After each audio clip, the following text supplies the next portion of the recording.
Hi, my name's Rachel McLeod, and I'm a licensed clinical social worker and emotional wellness coach. And today I want to talk to you about why telling your story does not mean you're going to get rid of your symptoms of anxiety, depression, and traumatic stress, and why that doesn't really work. What does work, and why, if you've told your story and you're getting some relief, what that's all about on a brain function level down here. And that's a really tough title. But I'm going to talk about it anyway. Because this is just an important nuance in here that I think if you can get this, you'll really be able to maximize this. But also, so many things. This is really really powerful, and it will change your expectations of therapy. It will change your expectations of results, and it really will empower you to get results. The results that I'm talking about, which is actually getting rid of your symptoms of anxiety, depression, and traumatic stress, and being able to restore health and wellness in your brain, in your body, your energy, wherever else that health and wellness needs to be restored.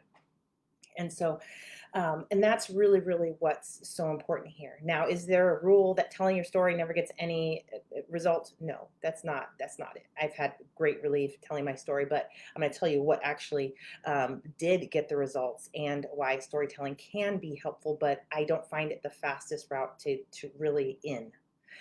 And I like the fastest route in because I like to be effective. And this, we're talking about suffering. I don't like suffering to go on longer than it needs to. And I like to work with suffering very deeply and quickly and easily and gently. And so let's dive in. And okay, and when I think about telling your story, I don't think that is easy. I don't think that's gentle. um, and I don't think that's effective. Now, I can always be wrong, right? And we're talking about my practice and what I've found and the work that I've done, and that's where I'm speaking from this. There is always the exception to the rule, but hear me in this, and you'll see if you are actually getting the benefits from this, if this person in your life who's telling you their story over and over again is getting the benefits, and then you can really decide for yourself. Okay, so so the deal here is that if telling your story doesn't get rid of symptoms, what does? Okay, and then let's talk brain function. And this is what eliminates symptoms, what gets rid of them, what makes your brain stop malfunctioning and creating symptoms, generating symptoms. And that is moving stuck emotion. It's really that simple. And a lot of times we try to do this through telling our story. And most times it doesn't work. It's not effective. And you know it doesn't work because you have to tell the same story again. And you try to tell the same story again. And a lot of times you will find yourself repeating the stories. You're telling it to your coworkers, you're telling it to your family members. You're just making an effort to really just move that emotion off of you. And a lot of times you cannot tell your story enough to move the emotion. And that and this is why. Let's go in and I'll tell you why. And what happens is that telling your story is a lot about focus, which is from the prefrontal cortex, from the front of your brain. It's about focus. It's about thoughts. It's about thoughts. It's about words. These are all strategies that the front of the brain uses to create healing. And that's awesome and amazing and great. But the front of the brain cannot create healing alone. It must have on board, on its team, your survival system. If the survival system is not on board with the healing, the survival system will block it and will not allow it to happen. It will override your thinking center. And so if you're talking about a story, your survival system is like, no, I don't want you to talk about that story. And I'm not allowing healing to happen. You're going to talk about it. And your survival system will be in the back, leaning up against all this emotion that it thinks is dangerous and that it's worried that it's going to flood your whole system and you're not going to survive it. Now, I know that that's dramatic, but your survival system is not a thinking center. It's not a reasoning center. It's not logical. All it knows is that when these emotions got out the last time, we almost didn't make it. When we saw somebody else have these emotions, they were knocked out for a really long time. We're not going to do that. and that it just remembers all the times you've had these emotions, and it's like, no, we're not doing that. And so you can be in the front talking, telling your story over and over and over again, and in the back, the emotion will not be able to be allowed through. And that is why people can tell their story for years and decades and still have symptoms of anxiety, depression, and traumatic stress. It's one of the biggest problems I see in therapy, in the healing fields. And why we're not getting the results that we're getting is because we're stuck in old models of doing this work, even though we have all this brain research that says basically that we need to be working with the survival system and move this emotion through. And so and not just that, but here it becomes really confusing because no one's telling their story to stay stuck in symptoms. Nobody's doing that. Nobody's telling their story consciously. No one's telling their story so that they can stay stuck and they can keep having symptoms. We're telling our story. I wrote a whole list. We're telling our story in therapy to our friends. One, because we want it. We're unconsciously, we know we got to move the emotion.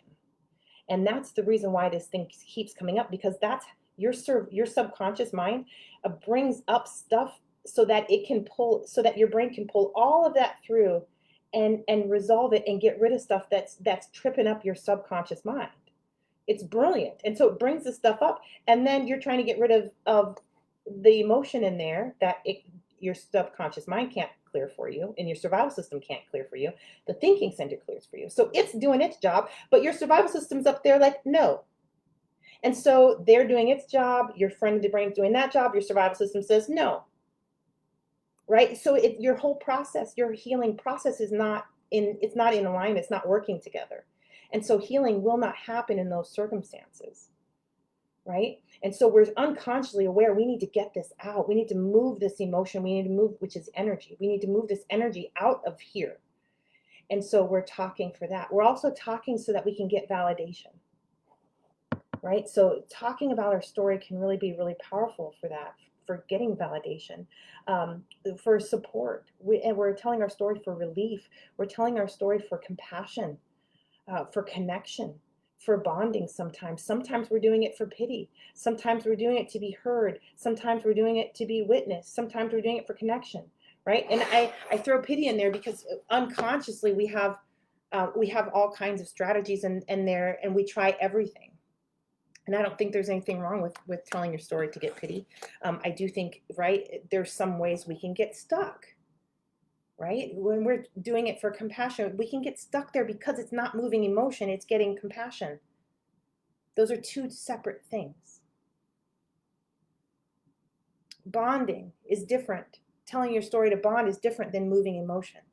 Now, what I like to see happen is let's move the emotion and then tell the story. Tell the story, use it for bonding, use it for compassion. Usually people don't need it for pity anymore. Right? Use it to be heard. Tell your story to be witnessed, because then you've already gone through that process. You've already made sure the doors were open. You've already made sure all the emotion got to the front, to the back, and your brain has already done the healing work and will continue to do more.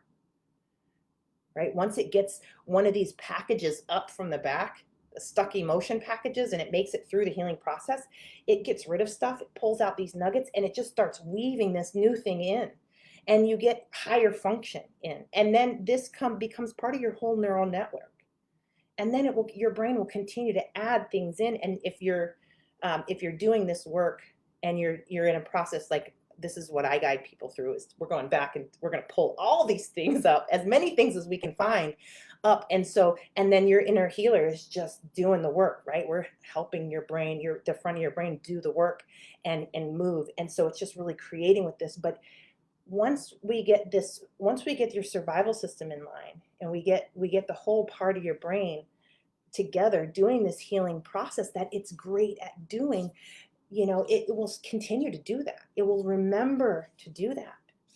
And then it will start doing it on its own, which is what it's supposed to be doing. These things are supposed to be working well outside of your conscious awareness, outside of, without you having to think about, like your heartbeat. like your lungs. Your brain is supposed to be processing without you needing to walk it through its process. But if you've got symptoms of anxiety, depression, or traumatic stress, this process for healing is not working, likely because your survival system has you in a situation where it thinks it needs to protect you, so it's shutting the healing process down. I don't make the rules. I don't like the rules. But what I do know is that your survival system, if we start talking with it specifically in its native language, we can get it to do a lot of things. And we can get it to move aside and let healing happen. And the thing is that your survival system is listening to your body. That's where it's listening. That's where it's really wanting to, that's where it's paying attention. And if you start talking with your body to your brain, your survival system, it's listening directly. And you can send it messages, hey, we're good here. Why don't we do this healing thing? And it'll say, oh yeah, okay, I'll sit back and watch this thing happen. But let me participate. I mean, your survival system says lots of things when we're working together, when we're working with it. But and there are interventions that we have that do this, right? All these mind-body interventions we have. I'm going to name off all of them because these are ways to move stuck emotion. I don't specialize in all of them, so I can't tell you much about them. I specialize in the one I do, and I'll tell you about those. Let me tell you about mine first. I specialize in and I use these interventions when I do this work, and my clients, whether people go through my self study track or go through an intensive coaching program with me, guiding them through the process, I teach them emotional freedom techniques, thought-filled therapy, energy medicine, and EMDR. And so those are the strategies that I teach them. And these ones I know work. I know how quickly they're going to work because I've done it with a broad number of people using my process, right? So I know a lot about those, and that's those are, when I talk about this, that's this perspective I'm coming from. But there's lots, and I encourage people to go out and do more. There's neurofeedback, there's yoga, massages. Let me think. I didn't make a list of this. I didn't know I was going there.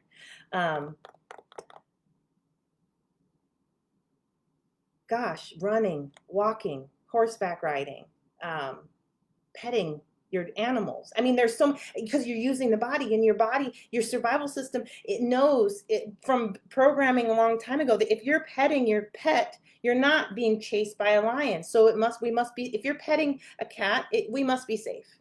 If we're doing yoga and we're sitting in a position where we're following our breath, which attention to your breathing is also very helpful. It knows, your survival system knows it's not dangerous right now. And that's why a lot of times people are talking about breathing and breath work, and this stuff works because we're using the body to send signals to the survival system. And we're coaxing the survival system and influencing the survival system to get on board with the healing. Right? And that's really the key to this whole thing. And a lot of times this is the one thing you can do that will help you actually get results, is to, as you're telling your story, make sure your emotions are moving. Make sure that stuck emotion is moving. Make sure that you are communicating with your survival system at the same time in its native language. You don't want to say, we're fine, with words. It doesn't care about your words. It's not paying attention to your words. It's not its language. It's like, I hear you talking, but I need to make sure we survive this. It's not even listening a lot of the time. So really, what we want here is to be able to tell the story and make sure emotions are going. Now, and let me tell you, many people do not ever want to tell their story. Many people have no inclination to tell their story. And that's great for you because you don't need to tell your story to heal. That's awesome. It's great news. You don't. Many of you are verbal processors, and you will need to tell your story in order to heal.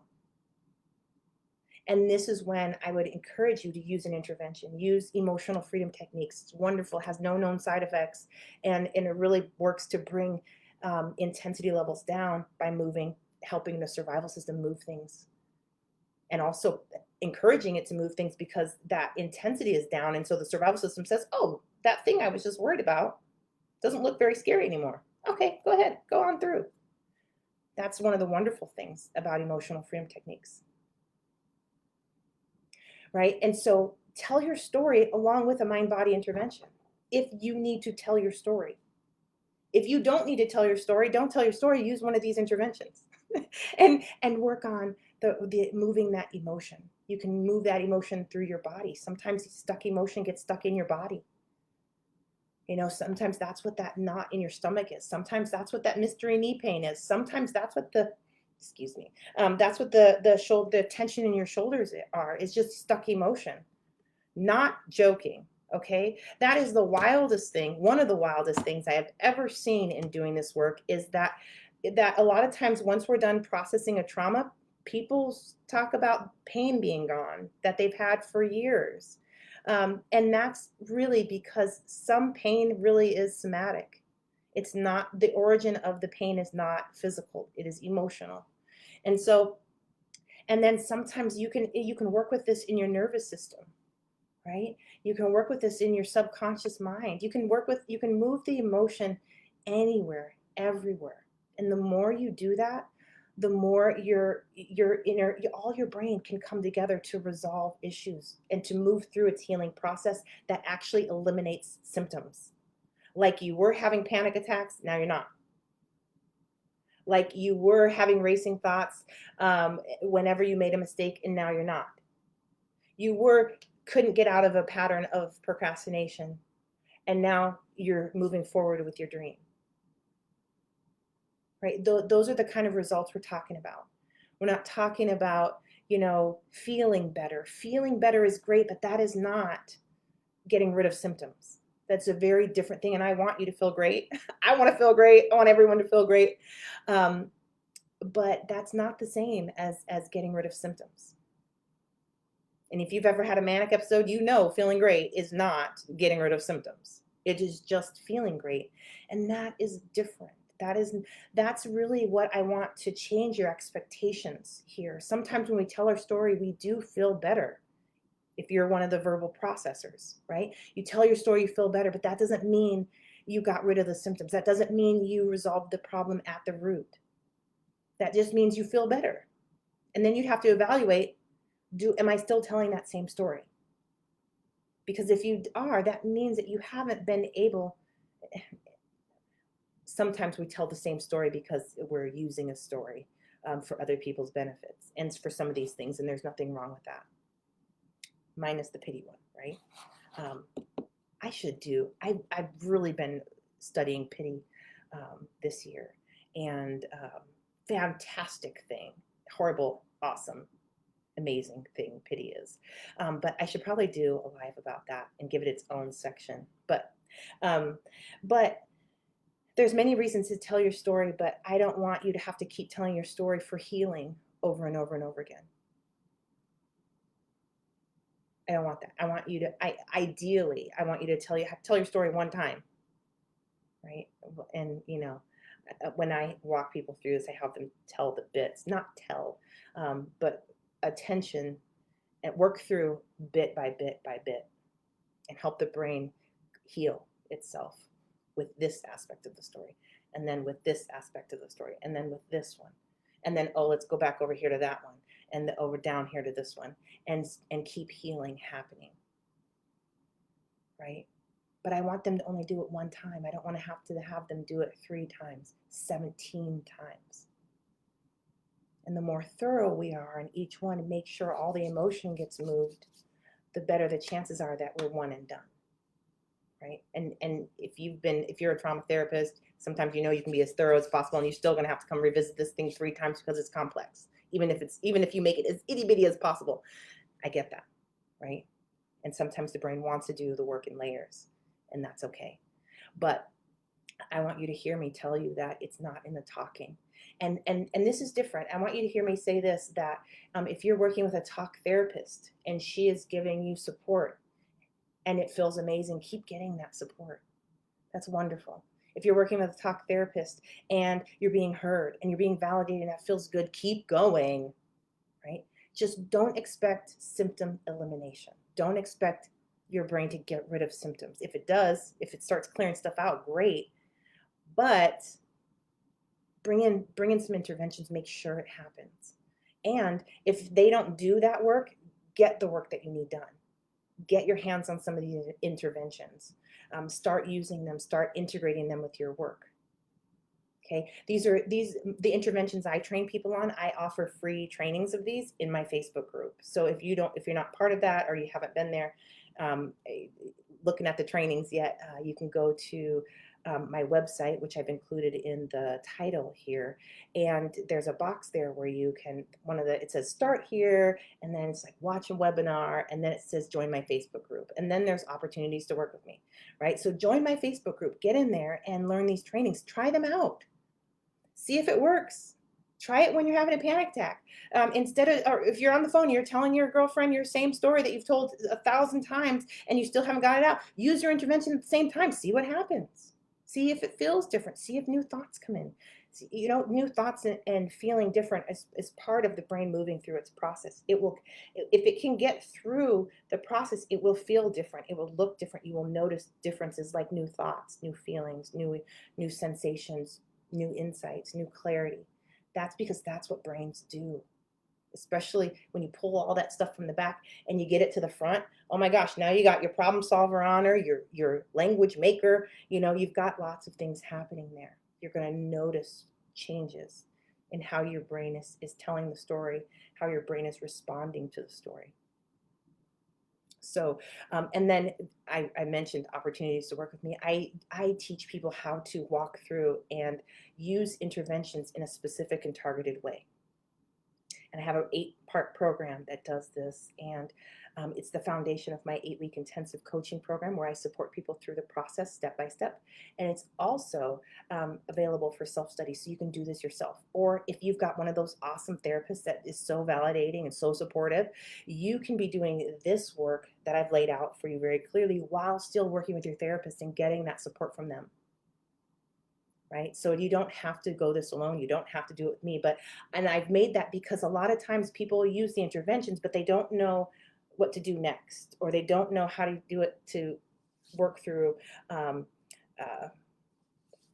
resolve, let me think, a panic attack, or they don't know how to do it to process a trauma. Well, I can teach you. And that's what my program is for, is to teach you how to work through your own trauma processing in a way that is safe and effective. Multiple ways, actually. And then, in my program, I teach people how to assess their boundaries to find symptoms of anxiety, depression, traumatic stress with how their boundaries are functioning, right? How to use your boundaries to find what needs to heal, how to use your relationships for that. And we just go through systematically in your life and find these things and help your brain heal, right? And so you can do that work step by step, whichever way you want. Anyway, I could go on and on about that. I'm really excited about that program. I was really afraid to make it available without my support because I'm kind of like, I want to make sure everything goes well. But I had some people, friends and relatives, go through my program without me, and they told me that they got after 2 decades in therapy, they've made more progress in the first 2 parts of my program, and so it's kind of started like, okay, people can do this themselves. And then I was like, if it was me, that would be exactly where I would start. Back in the day, if I just had okay, do this next, okay, I would go do that. Okay, what do I do next? Okay, go do it. And so anyway, I'm very excited about that because it's also, as a therapist, they teach us probably the second part of my program is really what I've learned in most of my trainings. But through doing the work, I know that there's a part right before it that most EMDR therapists and even tapping and emotional freedom techniques don't train us on that. But through using it, I realized this is important. And then I have 6 more parts after what they teach us in our training because I've just been doing this work for the purpose of creating health and wellness. So I know it's not just about healing emotional wounds. I know it's also about creating function, creating the subconscious programming that will help you live well and just keep creating more and more wellness. So anyway, I'm very excited about that because I really feel like we should have the tools to work with our own brain and do our own healing. And that's really what I've set out to do. So by the time people are finished with my program, they are as well trained, if not better trained than most trauma therapists in our community, in our country. So I know that's a big statement, but I wanted to give it. I wanted you to have it because I want you, you might not be able to find the right therapist that connects with you. You might not be able to ever tell your story. You might not be able to find somebody who will meet with you more than once a month, right? This will take forever. Not really, but it really makes it along. What I found with my process is that people need about 120 to 300 hours of specific and targeted brain work to resolve their symptoms of anxiety, depression, and traumatic stress. It's quite a bit of work. And following my program, I encourage you to do this for 2 hours every day, not all at once, but 2 minutes here, 5 minutes there, right? And but if you do it 2 hours per day, you can complete 112 hours in 2 months, which means in 4 months you can get 224 hours, and in 4 months, 6 months, 2 more months, you can get 338 hours done, which means you can do this work yourself. You can really heal yourself, but you got to do the time and you got to take the steps. So, anyway, I could go on and on about that. I think this is really, really cool. And you know what I think is really cool about it is that since making these interventions available on my Facebook and making them available for self-study, I've been getting emails from people like, oh my gosh, I used it and I was able to get through a panic attack. Or somebody said that they were able to get through an OCD situation they have every morning, right? And they're just healing themselves. And I'm just so excited. I'm not gonna lie. I'm not lying. So anyway, so I want to say something else about talking. Talking your way through this. And I learned this, that telling your story doesn't get rid of symptoms. I learned this from a family member whose name I would love to tell you. But after listening to them for a decade, literally telling the same stories, number one, I was going insane because I cannot hear the same stories. This is why I don't let people tell me the same stories over and over again without an intervention, because I know it's not serving anyone. And if it is serving somebody, it's not the right fit for me because I've done my time. But I listened and listened and listened, and my eyes are wide open. I'm like, holy cow, how does somebody heal from this kind of trauma? And I didn't know, and we just listened and listened and listened and listened, and pretty soon I found myself spacing out. I'm not listening to them anymore.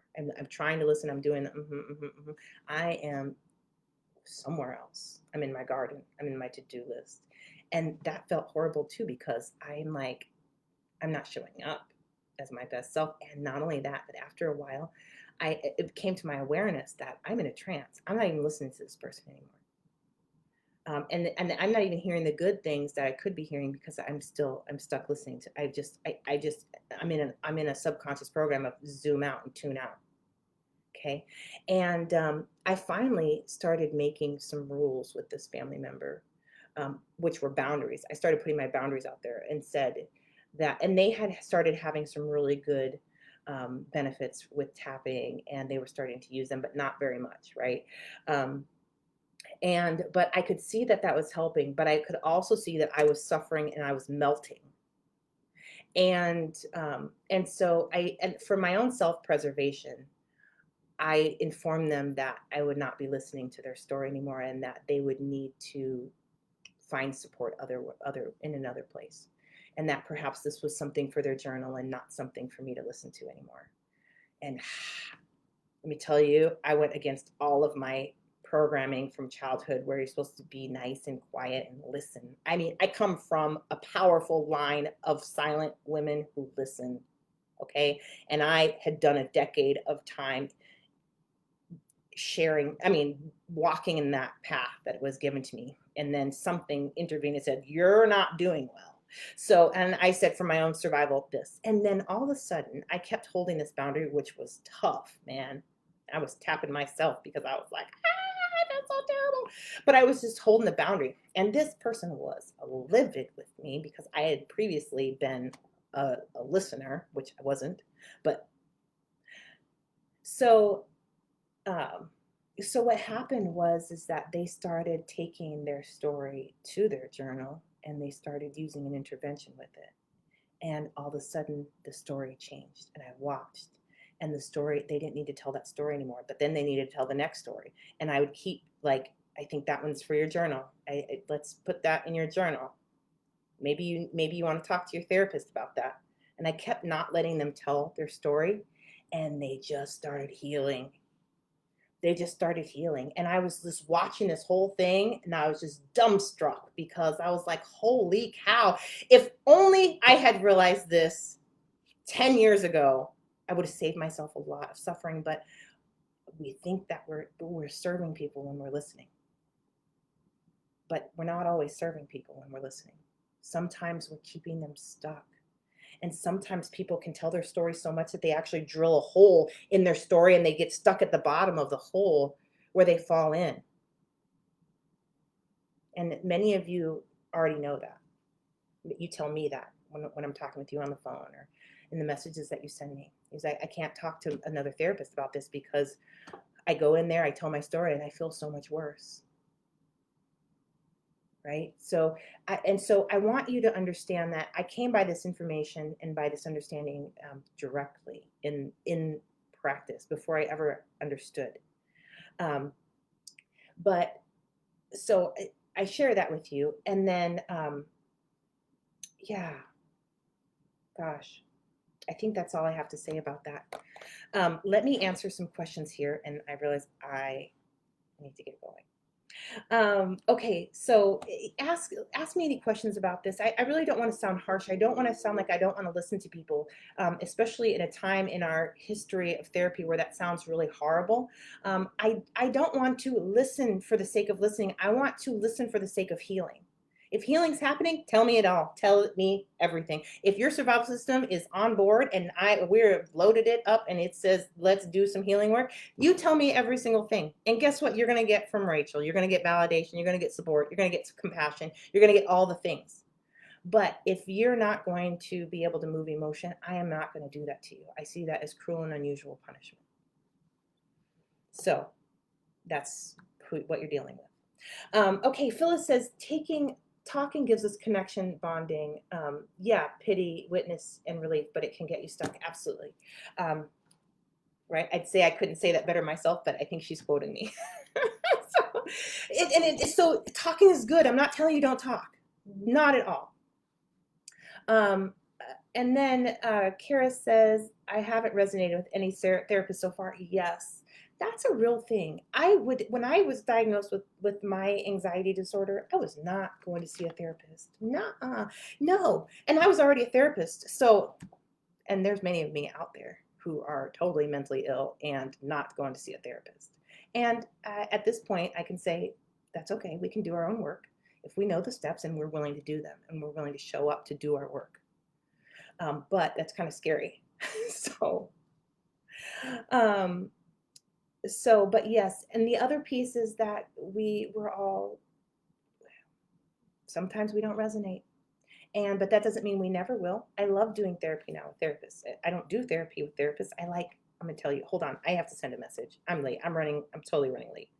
I need to fix this.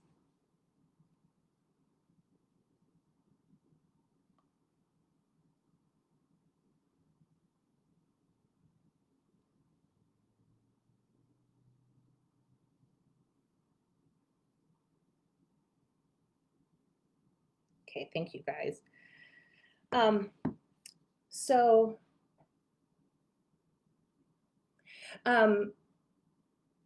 Okay, and so it's really, this is one of the reasons why I do what I do in talking about this. That's why I do what I do, teaching people intervention so that they can work with themselves and providing a step-by-step strategy for people to follow and offering intensive support. because everybody may need something different to heal. You can heal yourself. Some of you are like, I really want more support. It doesn't, like, you got to find the right fit for you, and you are the right fit for you naturally. And so if you get the tools and you get the training and you get the specific steps, you can do that work for yourself. It is so incredibly simple. It is so simple. Now, obviously, you can get fancy with things, and I do teach people how to get fancy, but it's the same steps. It's like learning salsa and just having a couple steps, and then all of a sudden you learn how to like throw it all around, you know? That's where I'm trying to live my life. Um, but, and so, but even with just a little bit of skills with learning how to work with your brain function, learning how to use these interventions, you can do a lot.